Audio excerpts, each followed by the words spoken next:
NSC ଆଉ ଉଚ୍ଚ ଶିକ୍ଷା ବିଭାଗ ଭିତରେ ବୁଝାମଣା ପତ୍ର ସ୍ୱାକ୍ଷରିତ ହେଇଛି। ଦୁଇ ପ୍ରକାର କୋର୍ସ ଉଚ୍ଚ ଶିକ୍ଷା ବିଭାଗର ଛାତ୍ରଛାତ୍ରୀ ମାନଙ୍କୁ ପ୍ରଦାନ କରିବେ ଏବଂ ସେଥିରେ ସେଟା ସମ୍ପୂର୍ଣ୍ଣ ଫ୍ରି ଅଫ କଷ୍ଟ ରହିବ। ଷ୍ଟେଟ କୁ କୌଣସି फाइनेंशियल इम्प्लिकेशन କରିବାର ଆବଶ୍ୟକତା ନାହିଁ। एनएससी ସହିତ ବା बीएफएसआई सेक्टर ସହିତ एमओयू ସ୍ୱାକ୍ଷରିତ କଲା ପରେ ସେମାନେ जो कोर्स प्राप्त करिवे सेटा तांको आगामी दिन में जॉब अपॉर्चुनिटी आनी देबार बहुत बड़ सक्षम हेबो। एनएससी और उच्च शिक्षा विभाग भितरे बुझामणा पत्र स्वाक्षरित होईछि। एनएससी गोटे प्रीमियम इंस्टीट्यूशन विश्वर टी 4-5 लार्जेस्ट स्टॉक एक्सचेंज रो कथा आसे ता भितरे एनएससी आसी थाए एवं एनएससी द्वारा अनेक जो स्टॉक ब्रोकर बा पॉलिसी ब्रोकर ये गोटे आज दिन में गोटे सम्मानजनक पदवी भाव सम्मानजनक वृत्ति भाव एनएससी द्वारा सर्टिफाइड है कि जो माने अछंती पाखापाखि 1300 रु अधिक ब्रोकर्स माने अछंती किंतु ता भितरे ओडिया लोक मानकर संख्या बहुत कम। आज जो एनएससी रो अधिकारी माने आसीतिले तांको सीनियर वाइस प्रेसिडेंट कहतु कि चीफ बिजनेस डेवलपमेंट ऑफिसर कहतु सेमानक द्वारा कथा है कि हमें एति जानिलु जे सेमाने दुई प्रकार कोर्स उच्च शिक्षा विभाग रे छात्र छात्री माननको प्रदान करिवे एवं सेथिरे सेटा संपूर्ण फ्री ऑफ कॉस्ट रहइबो। स्टेट को कोनोसी फाइनेंशियल इम्प्लिकेशन करिवार आवश्यकता नाही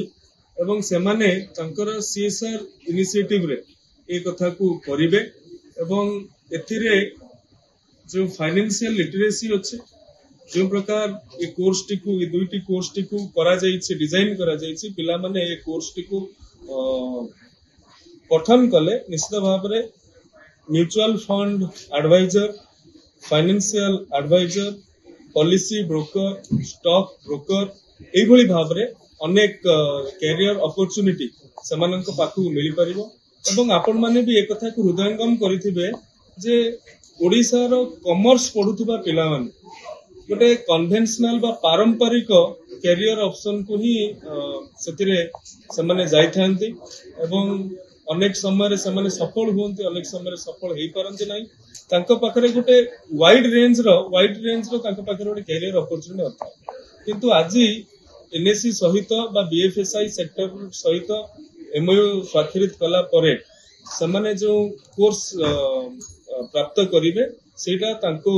आगामी दिन में जॉब अपॉर्चुनिटी आनी देबार बहुत बड़ सक्षम हेबो एवं जो बीएफएसआई अछंती तांकर भी स्टेट कोऑर्डिनेटर आज आस्तिले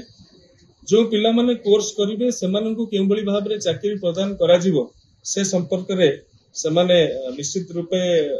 सचेतन अछंती। मु आपन गोटे उदाहरण सहित कहबा को चाहे किछि दिन पूर्वरु आमे बीएफएसआई आ बीओपीटी सहित एमओयू स्वाक्षरित करिथिलु। बीएफएसआई रो 14टी कंपनी माने मध्य एथिरे जोग देइथिले सेथुरु बजाज फिनसर्व एका कहितला जे 5000 पिला माननकु से चाकरी देबो बोली। आजिर दिन रे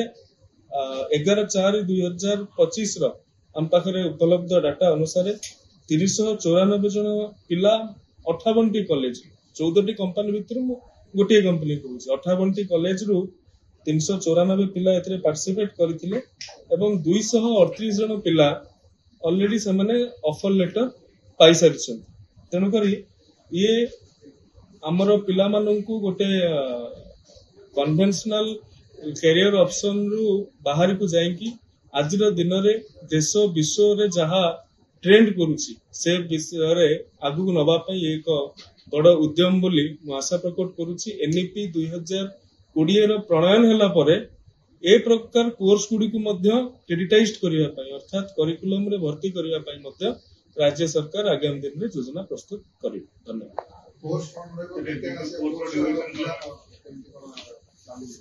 देखंतु आज एमओयू स्वाक्षरित होईछि विभिन्न यूनिवर्सिटी रो कुलपति माने उपस्थित थिले रजिस्ट्रार माने उपस्थित थिले पीजी काउंसिल चेयरमैन माने एवं वर्चुअली 50 रु ऊर्ध्व कॉलेज गुडिकर अध्यक्ष अध्यक्षा एवं शिक्षक शिक्षयित्री माने उपस्थित थिले। प्रिलिमिनरी आमे जहा विचार करिछु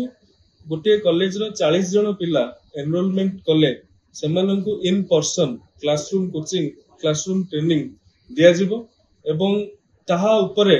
कोर्सटा दुई ठाकिया रहिबो गोटे लेवल 1 रहिबो गोटे लेवल 2 रहिबो लेवल 1 टा होची बेसिक डीमार्ट अकाउंट केमती खोला जिवो स्टॉक ब्रोकर कोन एथिरे कैरियर ऑप्शन केमती चूज करा जिवो केउ आधार रे जिबे ये गोटे काउंसलिंग टाइप रो पिला माने प्रदान करा जिवो एवं जो माने एथिरे आग्रह प्रकाश करिवे सेमानंकु लेवल 2 होची 30 घंटिया कोर्स एवं लेवल 1 होची 20 घंटिया कोर्स एवं आज भी जो मानस मंथन है से कथा को मध्य आमे हमर जे ओसेक अछि Odisha higher education council Odisha state higher education council समान मध्य से पाठ्य ए जो कोर्स ऑफ स्टडी को मध्य वेटिंग करिवे पाठ्यक्रम को क्रेडिटाइज करिया दायित्व भी तांकर तेणु जहा आज दिन में आसी एवं अन्य मानक भी आमे कहिछु तो लिखित आकार दियंतु से कथा को मध्य एथिरे आमे इनकॉर्पोरेट करू।